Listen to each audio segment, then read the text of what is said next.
Ito po ang harapan po ng aming bahay. Pagising po nyo sa umaga, matutuwa po kayo at ang makikita nyo po sa harapan ng inyong bahay ay gulay na tanim at mga kalamansian. Kaya po nakakatuwa po pag nagkakape-kape ka at mapasulyap ka po doon sa harapan ng inyong bahay.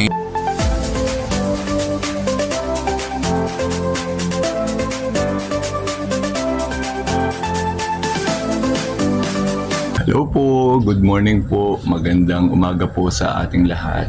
For today's video po ay nakakatuwa po ngayon ng video at ako po ay naisipan ko po uling padapasan yung aking harapan. Dahil po ang haba na po ng mga damo ay nakakatuwa naman po ang aking pong nausap na magtabas ay pong masipag pong naghahalaman din sa tapat ng aming bahay at ako po ay pinayagan po ding i-video ang kanyang mga halaman pong pinaalaga sa kanya na napakalalaki po, malulusog po at napakadami pong bunga. Siya po ay isa rin pong boksingero, nakakatuwa po kasi pag po niya nyo po nagbo-boxing ay napapagamas po ng halaman at tamang-tama naman po na may laban po sa ngayon July na ito. Siguro po 13 o 19, malapit na po ay hindi para pong training niya. Tari po ay medyo mabiro din po kaya po nakakatuwa pong i-video. Ang haba na naman po kasi kapapatabas lang ng aming harapan kaya naisipan ko pong patapasan uli. Ayan, kaya naghanap po ako ng nakikita pong magtatabas. Tama naman po aring aking na usap at okay, willing naman po siyang magtabas para daw pong training na din ang kanyang pagboboxing. Ito po ang aking garden pag po kayo ay nasa labas ng aming bahay. Ang amin lang magpunta ng bakod ay para pong nawala na. Medyo hindi po okay yung pagkakapinta po ng nakuha naming mapipinta. Kaya po gaya nang nangyari. Ayan po ang loob po ng aking garden. Medyo malamig po sa loob kasi po may ilan po akong puno. Puno po ng lokban, mayroon po akong kamyas at dalawa pong Indian mango na puno. Ito naman po yung halamanan po sa harapan po ng aming bahay kung saan yun pong nausap kong magtatabas ng aming labas ng bahay ay ito po ang kanya pong inaalagaan. Napakasipag din po niya, talaga pong pagising ko sa umaga makikita ko na po siyang naglilinis na po ng kanya pong binabantay ang halamanan. Kaya po nakakatuwa at ang dami rin po niyang mga itinanim sa loob po ng inaalagaan po niyang halamanan. Meron pong okra, ampalaya, talong, mangga at kung ano-ano pa po. Nakakatuwa po ang sipag po niya. Ito po si Andrew. Ang buo po niyang pangalan ay Andrew Harina. Ayan po. So siya po ang nag-iintindi po din sa halamanan po sa tapat ng aming bahay. Kakatuwa po itong si Andrew kasi ang dami po niyang alam na trabaho. Nag-iintindi po ng halamanan. Siya po ay nagka-car wash. Isa po din po siyang boksingero. Kakatuwa po. Yan o, naku, ay iilago ang kalaban na rin siya. Siguradong pati hawiri dala-dala. Kung saan ho siya pupulutin. Ngayon pa lang ho siya maggamas na rin sa kanila. Minumustrahan ko ho, sabi ko po ay pakita yung kanyang kamao. Yan, ayan ho yung boksingero. Yan ho yung training. Yan, suportahan ho ninyo ulit. Lalaban na rin. Kailan nga? July 13. Ayan. O, areho, meron din sa sa Facebook. Yung Ka-Andrew Vlog. Ayan, suportahan ho ninyo. Kami bagong gising ay ganito kami pag masisipag. Maaga naglilinis. O, ayan, areho, may laban ulit sa July 13. Ayan, yan ho. Pang ilang laban mo na? Pang ilang laban mo na yun? Apat ho. Lahat ho ay siya'y tulog. Baka ho dito ngayong labang ito'y babawi. Yan, hindi ho. Joke lang ho. Ari ho dami nung nakalaban ay talaga matindi hong hirap ang dinanas. Hirap.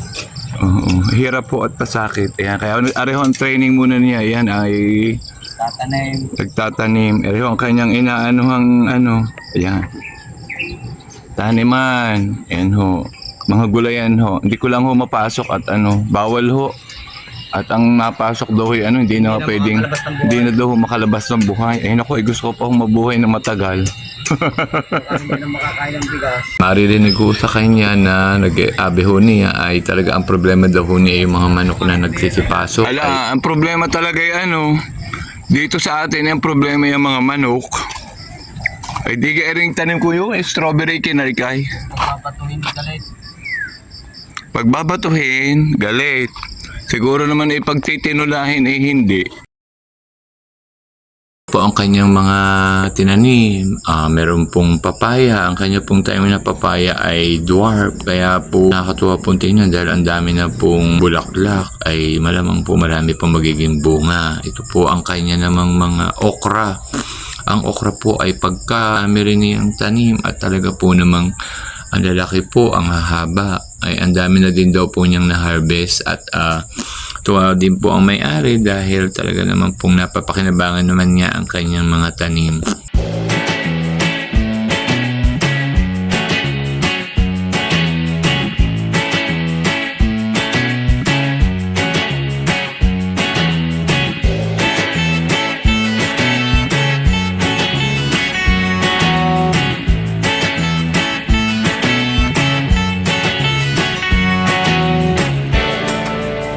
Ang talong, nakakatuwa, ang hahaba, ang tataba, ang lalaki, nakakaaliw.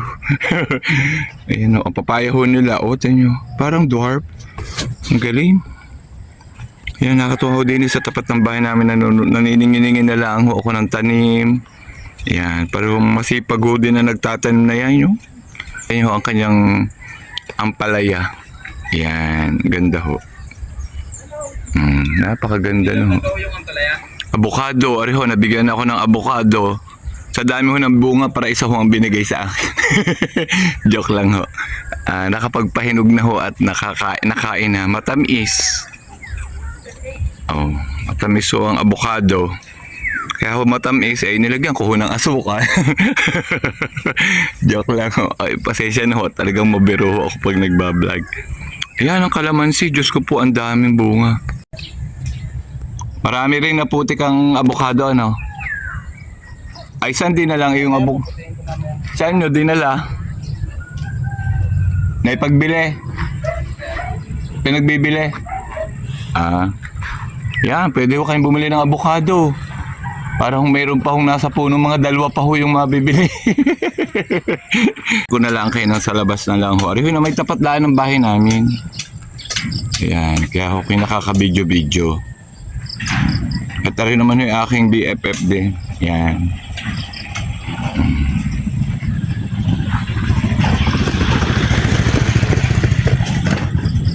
Dami yung kalamansi. Din yung maraming nabili ng kalamansi.